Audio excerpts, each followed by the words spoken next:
All right, everybody, welcome back to Horn Takes. We're going to run it down. It's championship weekend. All the conference championship games go down this weekend. So we're going to talk about every single last one of them. Start out with the Pac-12. We got Utah at USC. Rematch of USC's only loss this season. They lost to Utah 43-42 in overtime earlier in the year. I believe it was late October. USC's coming in at a 2.5-point favorite in this one. I think one of the really big themes about this game is it is always tough to beat the same team twice in the same season. There's just tons of data that suggests that it's just hard to do. Even in times where one team has blown the other one out and just absolutely dominated, there's a lot of evidence. There's a lot of instances where they play again the same year and the team that got busted figures out a way to win the game. One that rings true really close to my heart is the 2001 Big 12 championship game. Texas absolutely destroyed Colorado earlier that season in Austin. 3 or 4 touchdowns, they beat them. I mean, they beat them down.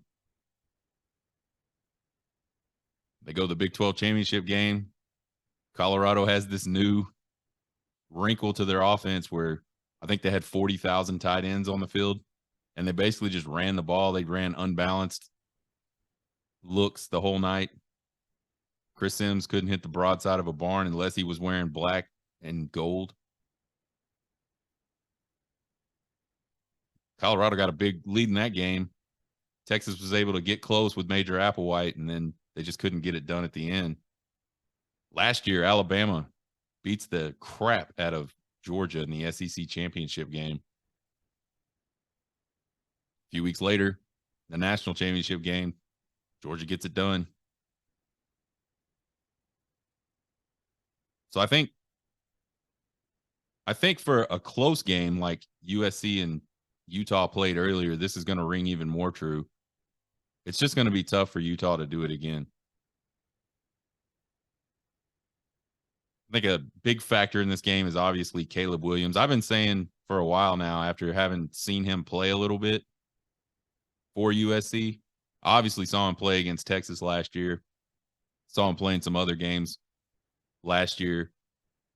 But I said it earlier in this week, that guy is he's like a video game. He's the most impactful offensive player at the quarterback position, at least, that I feel like I've seen since Vince Young. He's like a cheat code. Watching him against Notre Dame, I felt bad for Notre Dame defensively. They would have guys in position to make a play against him, and he would just hit all the right buttons on the controller, get out of trouble, and then his ability to get the ball down the field, way down the field on the run with really good accuracy. That's what killed Notre Dame in that game. You know, a lot of people are talking about Lincoln Riley and his 11-1 season at USC and how great of a coach he is. And listen, I think Lincoln Riley is a good coach. I think he's obviously a good offensive mind. If USC doesn't have Caleb Williams this year, they are not 11-1, not even close.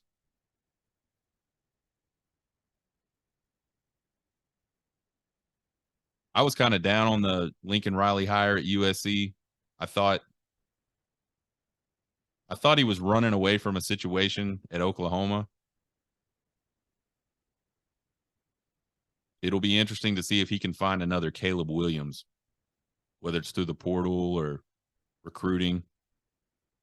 I think Caleb Williams is generational talent. I don't think you're going to find a guy like him anywhere, like almost ever again. I think another big factor in this game is, can USC's defense kind of do what they did against UCLA and get some stops? You know, can they get some turnovers? I think USC is going to get their points. Utah can obviously score. They've proven they can score against USC earlier in the year. But can that defense, which is not great, can it do enough to get a turnover, take the ball away, and get the ball back to their offense, get the ball back into Caleb Williams' hands? I think they can. I think USC is going to win this game pretty comfortably. They're 2.5-point favorite. I think they're going to cover that. I think my prediction for this game is USC 38, Utah 27. Next championship game, Big 12 championship game. You got Kansas State at TCU. TCU is a 2.5-point favorite. I'm kind of surprised the line's that close.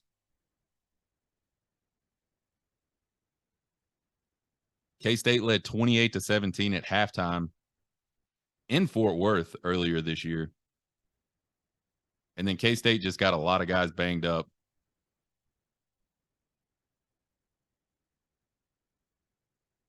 TCU scored 21 straight points in the second half. K-State scored 0.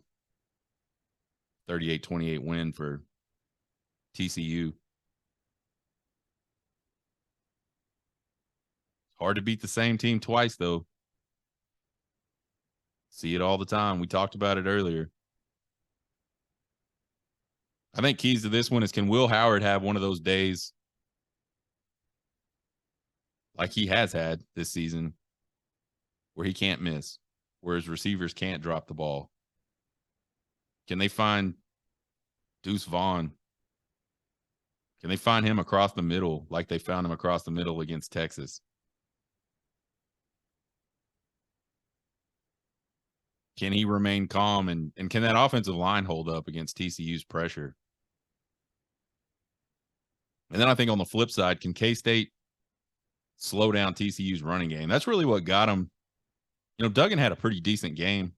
He had better than a decent game. He had a good game against K-State the first go round. Had a couple touchdowns, close to 300 yards passing. The thing about Max Duggan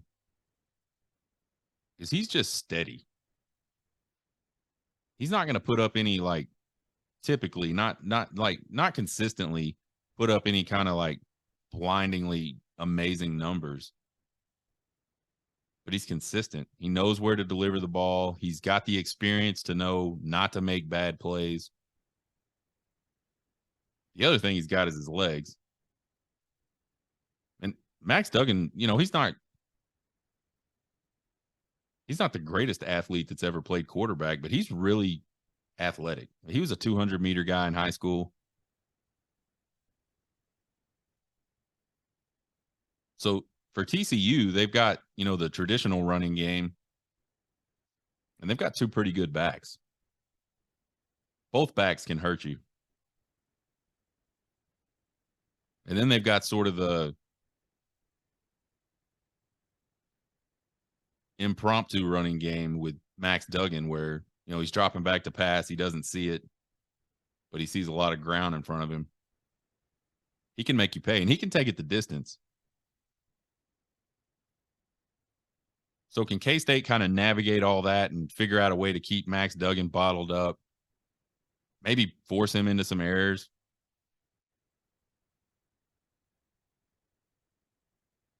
I think on the other side, from a TCU perspective, I don't think they want to be in a game with K-State where the score is close late in the game. Can TCU kind of replicate what they did last week against Iowa State and just absolutely put the game away?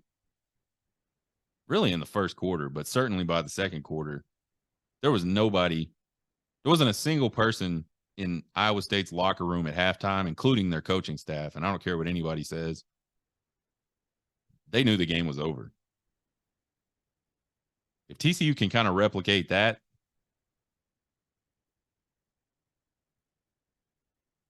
obviously they win the Big 12 championship game. But I think the way this game goes is it's going to be like one of these ugly, dogfighty, every every single possession, both offensive and defensively, counts type games. And that type of game is the type of game Kansas State wants to play. I think K-State's going to get the upset. I think it's going to be 27-24 over TCU. I know TCU's a good team. There's no such thing as a not good 12-0 team.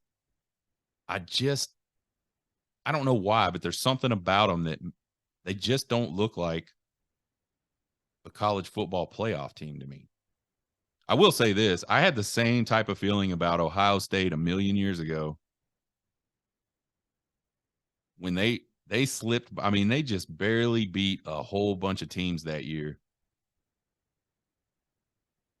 I believe it was Jim Tressel's second year at Ohio State. They had the biochemistry doctor guy quarterback that, again, wasn't flashy,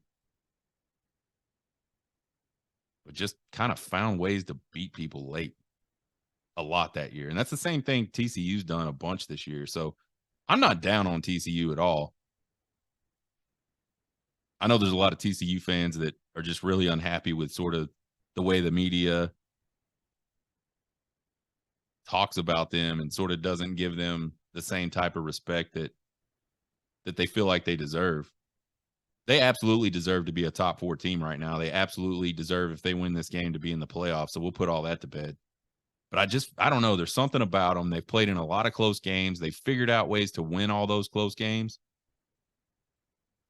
It almost just feels like this is going to be one of those times where they can't figure out a way to do it, or the other team just makes a play late and gets it done. I got K-State 27, TCU 24. SEC championship game, you got LSU at Georgia. Georgia's a 17.5-point favorite. I think the traditional thinking is Georgia's going to absolutely mop the floor with LSU. And I think LSU has very little chance to win this game.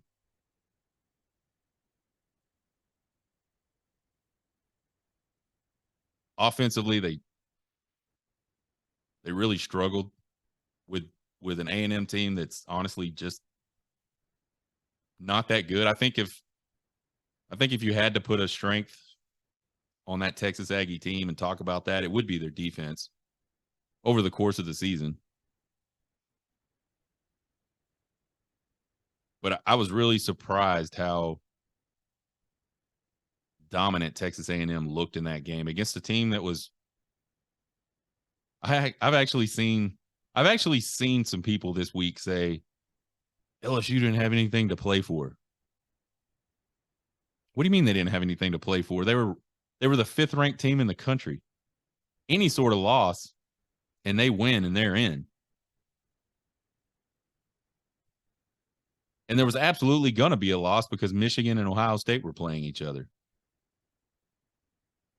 Matter of fact, there was already a loss. It happened earlier that day.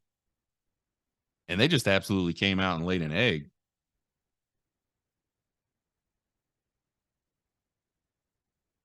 So I think, for me, if I'm looking at this game, can LSU get back on track offensively? Can they be more consistent? They had one turnover against A&M. I think to win this game, they're going to absolutely have to be clean. Penalty-wise, they're going to have to be clean turnover-wise.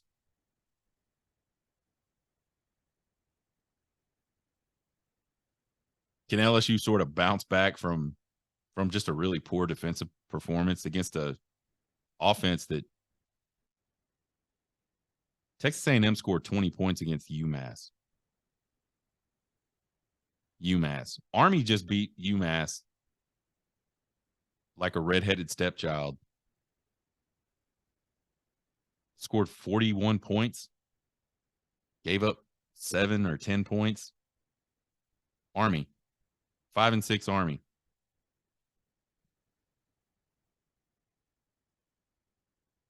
So the game last week between A&M and LSU, definitely not indicative of both seasons, but it happened.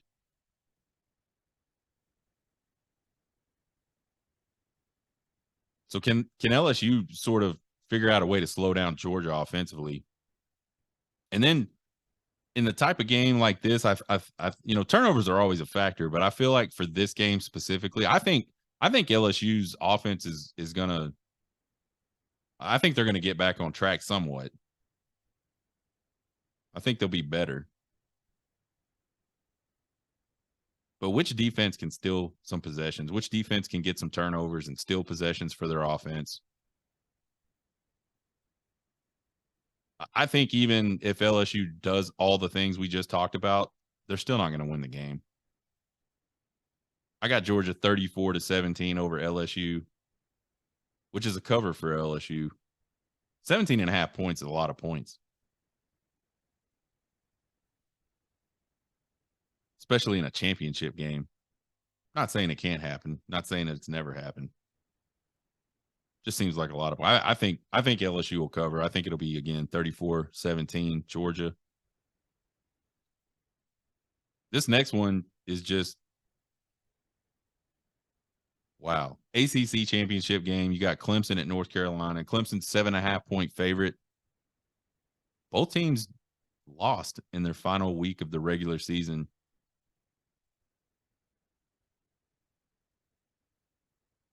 They're both rivalry games they lost in, but I don't.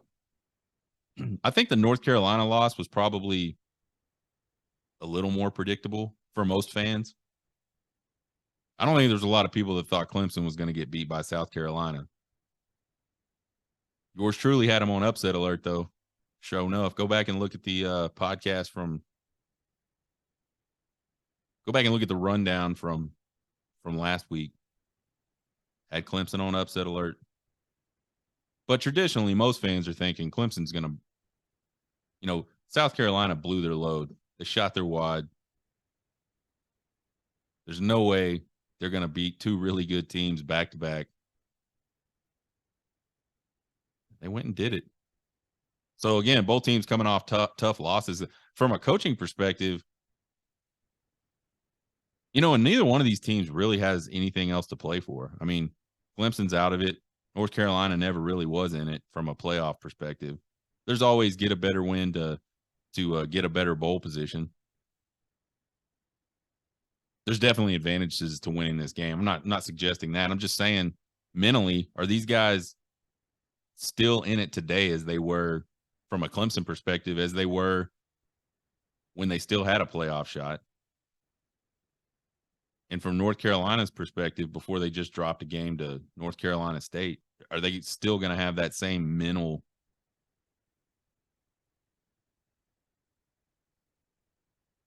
sort of positioning? Are they ready to go win a football game? I think obviously both of these coaches are experienced. Mack Brown's been coaching for a gazillion years. I think he'll have UNC ready to play.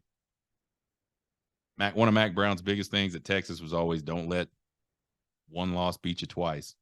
And he, for the most part, was really good at getting his teams ready to bounce back. It wasn't until very late in his tenure at Texas where they started losing, multiple games back to back. It almost never happened.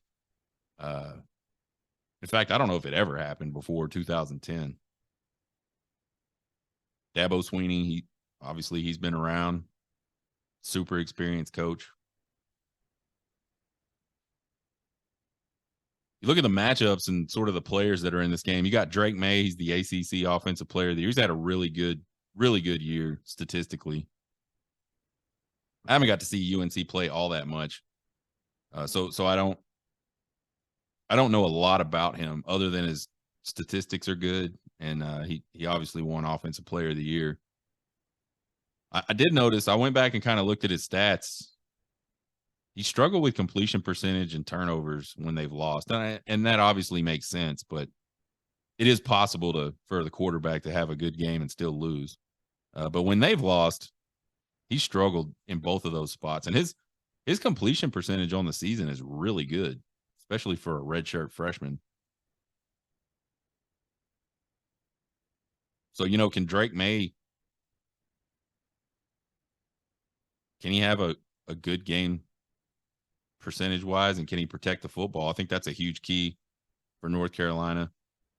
And then DJ, and I'm going to butcher this, For some reason, people put an N in this name. I don't see an N in this name. Maybe I'm hearing it wrong.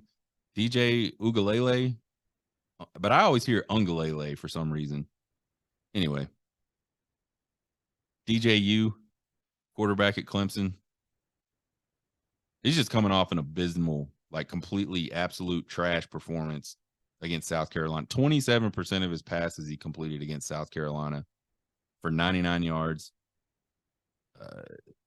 We're not used to seeing that from Clemson quarterbacks, and he was not good last year.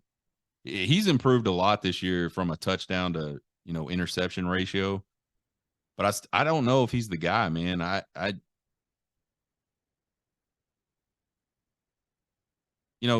It's got to be hard to follow one of the best quarterbacks that's ever played at a university, and he certainly had to do that. But really, if you look at when Clemson started having a lot of success, they've had two really good quarterbacks in there.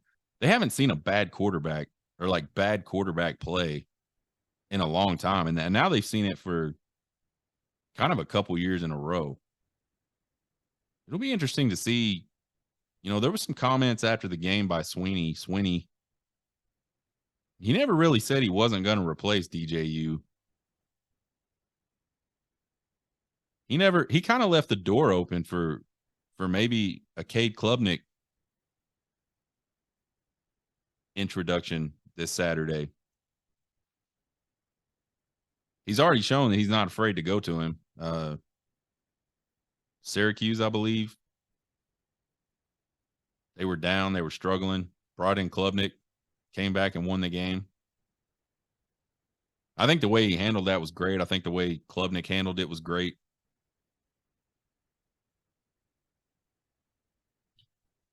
I really wish Steve Sarkisian was less afraid to go to his backup quarterback. I think I've talked about it before. I think his refusal to go with Hudson Card, definitely in the Okie State game, maybe in that TCU game, might have cost him wins.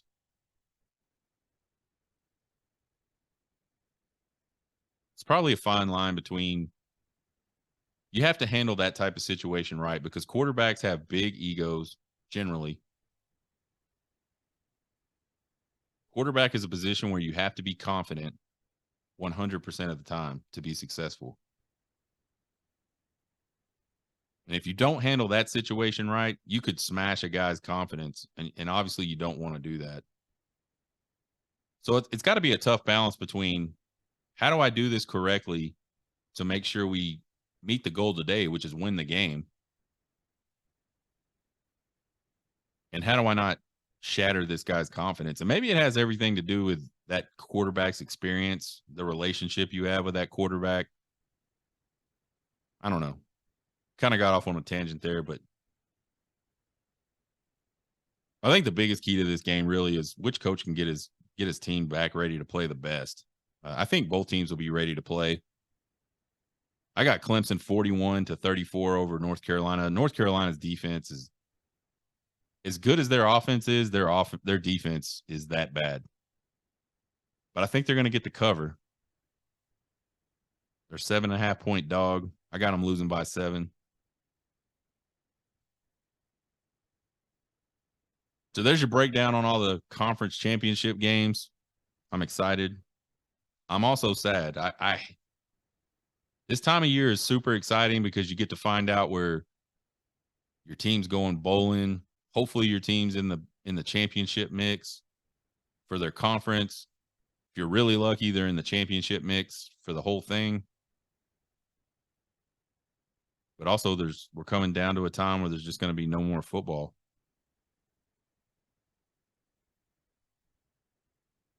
At least baseball's coming. All right. We got a mailbag question today. What record keeps Sark's job next year? Obviously, 5-6 was not good last year. Nobody was happy with that. I think this year, to me, I thought the Big 12 would be down and they were. I think there's one really good team in the Big 12 record wise, and then everybody else is, definitely a tier below them, 2 tiers below them in terms of record. So I really thought anything from like 8-4 to 10-2 was possible for Texas this year. It would kind of just depend on, how much of the problems from last year would Sark be able to clean up in time going into this season. And oddly enough, I think what he was able to clean up, or what he needed to clean up, he did a really good job of cleaning up. The defense was pretty bad last year. The defense was really improved this year. The running game wasn't that good last year. The running game was really good this year. The offensive line play was a lot better this year. I thought a lot more consistent. I think where we kind of regressed was obviously quarterback play. Even with Hudson Card starting the season last year, and then Casey Thompson coming in and taking over that job, and then towards the end of the year, we're in the Wildcat because we have no healthy quarterbacks. I thought the quarterback play overall was much better last year than it was this year. So to me is, going into next year, and I'll do a whole podcast about sort of a season overview of this year and what I think the team looks like going forward and all that good stuff. We'll do that after the bowl game, after we get a little more clarity on who's leaving, who's coming back, what recruiting looks like. But I think Sark's biggest challenge going into next year is going to be, can he get Quinn Ewers developed to the point where Quinn Ewers is consistently more like OU Quinn Ewers versus more like Oklahoma State Quinn Ewers. There's no doubt if you watch the guy play, when he's good, he is really good. But when he struggles, it's really bad. And so can Sark get him more in the middle of both of those two extremes? And obviously, we want him to be as far to the great Quinn Ewers as he can be, but we need consistency. And so to me, I think without knowing a lot about what the team's going to look like, who's going to win certain jobs, who all's really leaving and who's coming back, I think he can't regress. First of all, they're not going to fire Sark next year. Unless Sark misses a bowl game next year, I don't see any way Texas fires him.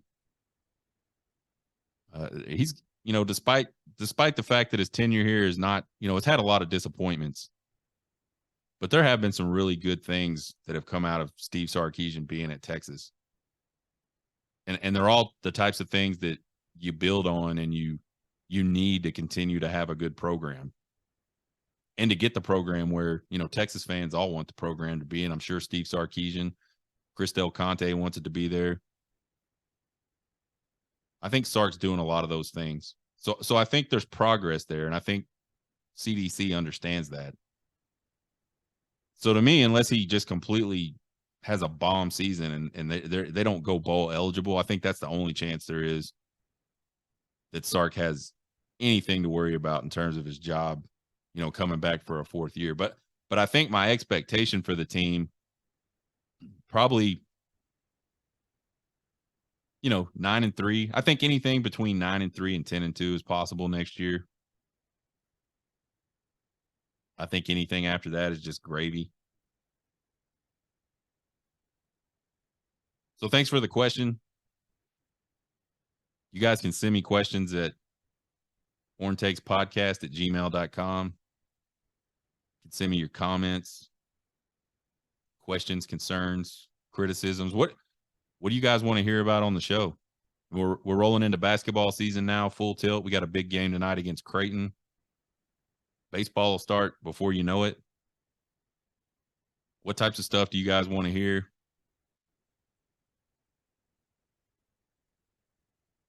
We were supposed to have Mike Roach from Horns 247 on the show for this podcast. Something came up for him in a personal manner. He wasn't able to make it.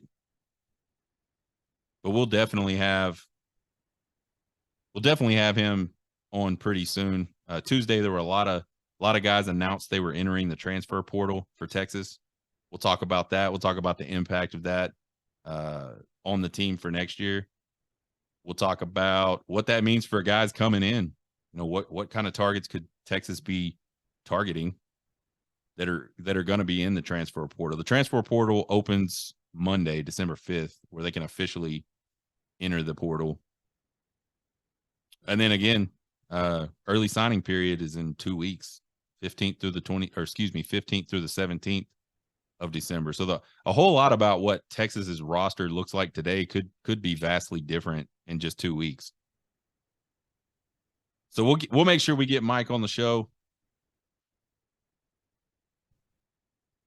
Subscribe to the podcast. Subscribe to the YouTube channel, Horn Takes Podcast. I put all the videos of the whole podcast up there. Tell your friends if you like what you hear. You can find me on TikTok at Horn Takes Podcast. And again, my email is horntakespodcast@gmail.com. You guys have a good one.